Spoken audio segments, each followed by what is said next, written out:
Telangana BC commission బహిరంగ విచారణ పూర్తయింది. ప్రజలు వివిధ కుల సంఘాల నుండి వచ్చిన అంశాలపై రిపోర్ట్ రెడీ చేస్తున్నారు. 10 ఉమ్మడి జిల్లాల్లో జరిగిన విచారణకు సంబంధించిన డీటెయిల్స్ చూద్దాం.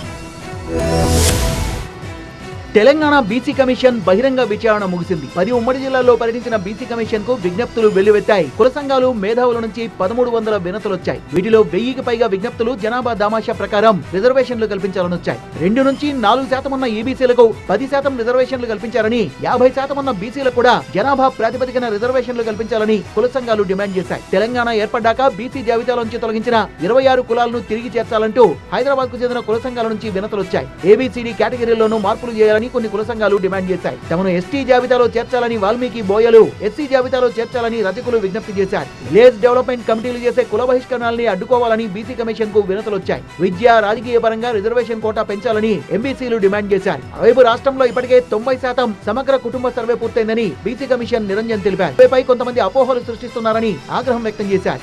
బహిరంగ విచారణ ప్రక్రియలో వచ్చిన అంశాలన్నీ ప్రభుత్వానికి నివేదిస్తామని వెల్లడించారు జి నిరంజన్.